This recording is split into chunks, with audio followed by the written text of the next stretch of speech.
Sakhi, the House of Kanchi Weaves, Telangana, Andhra Pradesh. నమస్తే రమగారు. నమస్తే జయ. మంచి చందమామ కథ ఒకటి చెప్తారండి. న్యాయ నిర్ణయం దాని మీద చెప్తాం. ఓ పూర్వం కాశ్మీర్ నగరానికి సుకేతుడు, కాశ్మీర్ రాజ్యానికి సుకేతుడు అని ఒక రాజుగారు ఉండేవారు. శ్రీనగరు కాశ్మీర్ రాజ్యానికి రాజధాని కదా. ఆయన చాలా బాగా పరిపాలించేవాడు. అలాగే ఈ శ్రీనగరానికి దగ్గర అంటే ఒక మాదిరి దూరంలో శ్రీనగరం అంత పేరు ప్రఖ్యాతులు ఉన్న ఇంకో నగరం ఉండేది. ఆ నగరంలో ఒక న్యాయాధికారి ఒక ఆయన ఉండేవాడట. చాలా అద్భుతంగా తీర్పులు చెప్పేవాడు. అప్పుడప్పుడు ఆయన చెప్పిన తీర్పుల గురించి శ్రీనగరంలో కూడా చర్చలు వచ్చాయి. శ్రీనగర్లో కూడా చర్చించుకునేవాడు. ఎంతో బాగా తీర్పు చెప్పాడు, ఆయన చాలా బాగా చేస్తాడని వింటూ ఉండేవాడు సుకేత్ మహారాజు. ఒకనాడు ఆయన ఏమనుకున్నాడంటే, ఏమిటో చూద్దాం. ఇప్పుడు ఆ ఊరు నుంచి శ్రీనగర్కి కథ చేరేటప్పుడు ఒక కథ ఏదైనా రకరకాల రంగులు పులుముకుంటుంది అంతేగా. అక్కడ ఉన్న విషయం ఒకటైతే ఇక్కడ ఇంకో కొత్త విషయం వస్తుంది కదా. రాజుగారి గాడి చెవులు అని చెప్తే ముత్తాత గారి గాడి చెవులు అని వస్తుంది చివరికి. అలాగే అవుతుంది. మనమే స్వయంగా వెళ్ళి చూద్దామని ఆయన భావించి ఒకసారి ఏం చేశాడట, సామాన్య దుస్తులు ధరించి తన పంచకళ్యాణి కాకుండా ఒక మామూలు గుర్రం, కొంచెం బలమైన గుర్రాన్ని వేసుకుని, అదే ఆ గుర్రం ఎక్కడుంది, ఆయన శాలలో ఉండేది రెగ్యులర్గా, ఆయన రెగ్యులర్గా తిరగడానికి వాడుకునేది పంచకళ్యాణి కాకుండా ఆ సామాన్య గుర్రాన్ని ఎక్కి ఇంకో నగరానికి వెళ్ళడం మొదలుపెట్టాడు. ఆ నగరానికి చేరటానికి ఇంకొక 10 ఆమడలు దూరం ఉండగా ఒక ధర్మశాల ఏదో వచ్చింది. ఈయన అక్కడ దిగి ఏదో మంచినీళ్ళు తాగాడు, ఏదో ₹1 అక్కడ ఇచ్చాడు, పళ్ళు గిళ్ళు ఇవ్వ కనపడితే కొనుక్కుని తిన్నాడు. ఈయన మళ్ళీ గుర్రం ఎక్కుతుంటే ఒక బిచ్చగాడు ఒక అతను కనపడ్డాడు, ధర్మప్రభు అని దగ్గరకు వచ్చాట.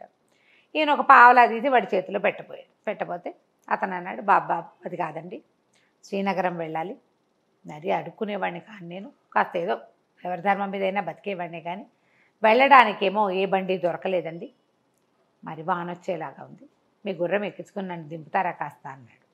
గుర్రం చక్కగా బలమైంది, ఇద్దరిని ఈజీగా మోసేస్తుంది. ఈయనేమనుకున్నాడు, సామాన్యమైన బట్టలోనో అందుకని అడిగాడు, ఎక్కించుకుందాంలే అని అతన్ని కూడా తనతో పాటు ఎక్కించుకున్నాడు. ఇద్దరు కలిసి శ్రీనగరం లోపలికి చేరాక లోపలికి కూడళ్ళ దాకా వచ్చి, దిగవయ్యా బాబు అన్నాడు. ముందు నువ్వు దిగు అన్నాడు బిచ్చగాడు. అనేసరికి ఈయనేమనుకున్నాడు, ఓహో వీడు దిగలేడు, నేను దిగి తన్ని దింపాలి అని చెప్పి తను దిగాడు. దిగాక ఇప్పుడు దిగన్నాడు. ఏమిటి దిగేది, నువ్వు దిగావుగా ఇంక నువ్వు వెళ్ళిపో అన్నాడు బిచ్చగాడు.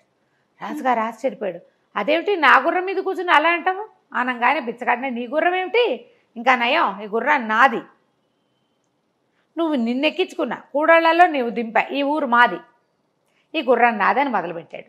ఈయన ఆశ్చర్యపోయాడు, ఊరిని ఇంత దొంగలదారేమిట్రా నాయన, నువ్వు బిచ్చగాడివి, పద న్యాయాధికారి దగ్గరికి అన్నాడు. అనేసరికి బిచ్చగాడు అన్నాడు, నాకేమన్నా భయం అనుకున్నావా, పిడిరాయల్లే ఉన్నావు, నీకు గుర్రమై ఉందని ఎవరు నమ్ముతారు, నేనంటే కాళ్ళు లేనివాడిని, ఒక కాళ్ళు లేదు నాకు, కుంటి బిచ్చగాడిని నేను, కుంటివాడిని, అందుకని నేను గుర్రం మీద తిరుగుతా, నువ్వు నాకు పిడిరాయల్లే ఉన్నావు, 2 కాళ్ళతో నడుస్తావు, నీ గుర్రం అంటే ఎట్లా నమ్ముతారు, ససేమిరా అన్నాడు. అనేసరికి రాజు ఏమనుకున్నాడు, ఓహో ఎలాగో మనం న్యాయాధికారిని చూడబోదామనుకున్నాం, ఇదే పుచ్చుకెళ్దాం ఎట్లా చెప్తాడోనని ఈ గుర్రాన్ని వెంబడి పెట్టుకుని న్యాయశాలకి వెళ్ళారు.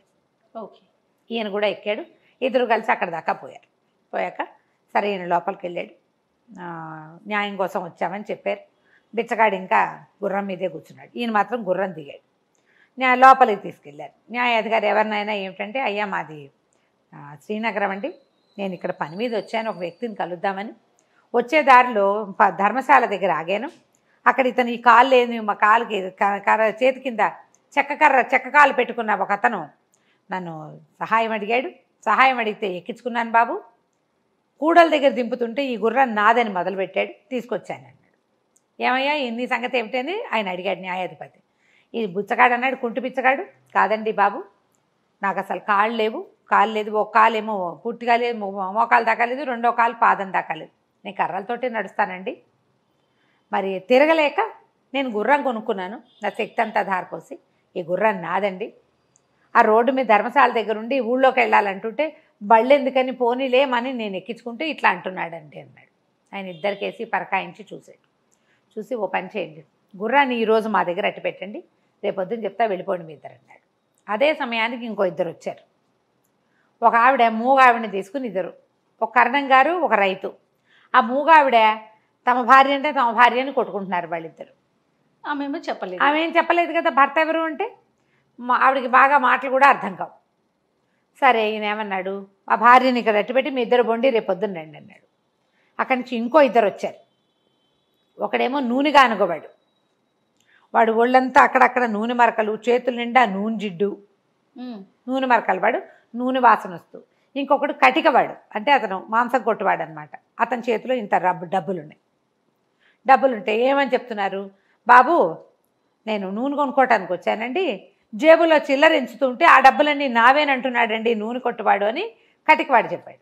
నూనెవాడు అంటాడు, కాదండి ఈ కటికాయన నా దగ్గరికి వచ్చాడు, ఒక మొహరుకి అంటే బంగారు నాణ్యానికి చిల్లర ఇస్తానంటే నూనె తీసుకుంటానన్నాడు, నేను చిల్లర లెక్కిస్తున్నాను, చిల్లర లెక్కిస్తే మొత్తం చిల్లర నా దగ్గర నుంచి లాగేసుకున్నాడు, తందేనన్నాడు, మొహరు ఇవ్వలేదు, చిల్లర తందేనంటున్నాడండి అన్నాడు.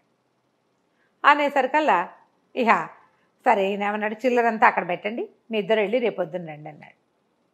మర్నాడు రాజుగారు వెళ్ళిపోయాడు, కటికవాడు నూనెవాడు వెళ్ళిపోయారు, మన కరణం గారు రైతు కూడా వెళ్ళిపోయారు.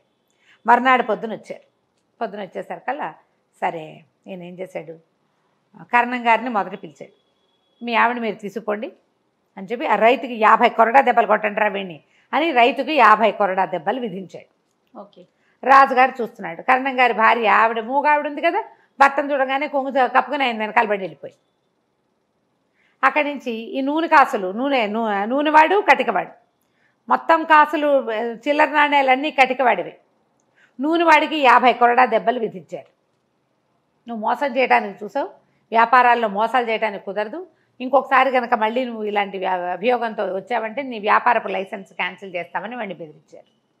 అక్కడి నుంచి రాజుగారిని వెంట తీసుకుని వెళ్ళి, బాబు మీ గుర్రాన్ని గుర్తుపట్టండి, వీళ్ళిద్దరిని తీసుకెళ్ళాడు. రాజుగారిని బిచ్చగాడిని తీసుకెళ్ళి గుర్రం దగ్గరికి తీసుకెళ్ళి ఉంచోబెట్టారు. ఇక్కడ ఒక 20 గుర్రాలు ఉన్నాయి, ఈ శాలలో మీ గుర్రాన్ని గుర్తుపట్టండి అన్నాడు. రాజుగారు గుర్తుపట్టాడు, కుంటివాడు గుర్తుపట్టాడు. అరే ఆ గుర్రాన్ని ఇటు తింటరా అన్నాడు. అనేసరిగా గుర్రం వచ్చింది, గుర్రాన్ని పిలిపించిన తర్వాత ఆయన కళ్ళని చేతిలో పెట్టి రాజుగారికి అప్పచెప్పేశాడు. మీ గుర్రాన్ని మీరు తీసుకెళ్ళండి అని చెప్పి, ఒరే వీడిని చెరసాల్లో పడేయండి రా అన్నాడు. వాడు లబో దిబోమని కుంటి పిచ్చగాడు ఏడ్చుకుంటూ పోయాడు. ఈయన అడిగాడు, బాబు ఎలా కనిపెట్టారు మీరు? ఇవన్నీ కూడా 3 కేసులు చూశాను నేను.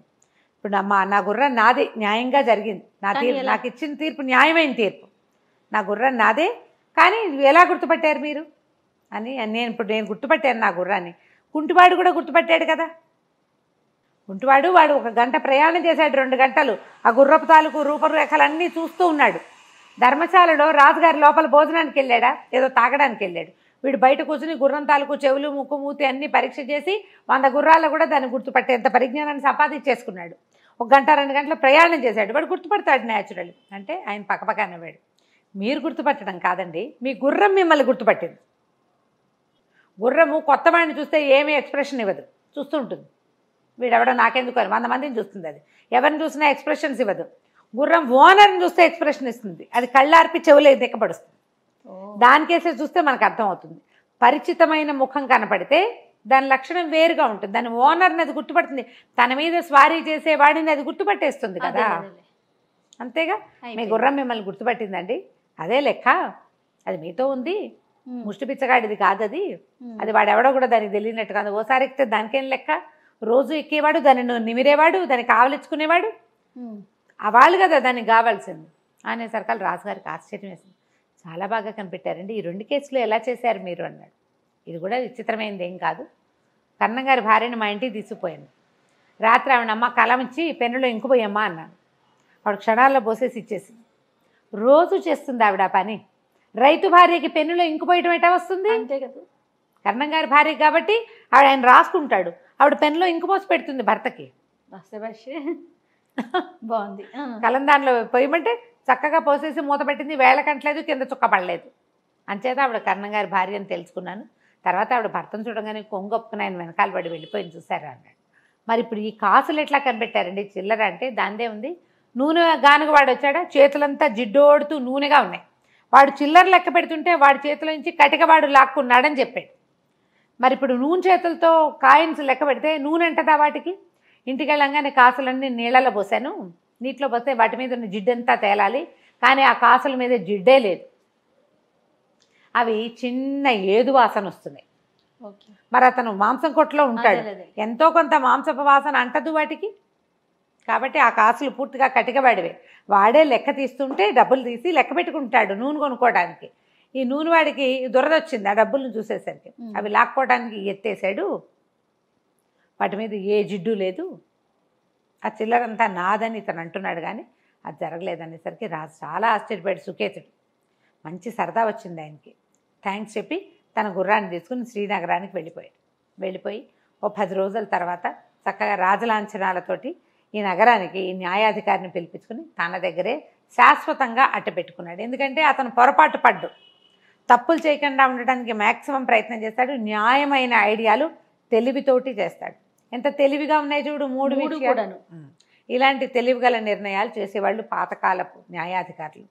సాక్ష్యాల మీదే ఆధారపడకుండా తమ వాళ్ళు. బుర్రని వాడేవాళ్ళు అనమాట. కథ కంచికి మనం ఇంటికి. సూపర్. నమస్తే రమ్య. నమస్తే.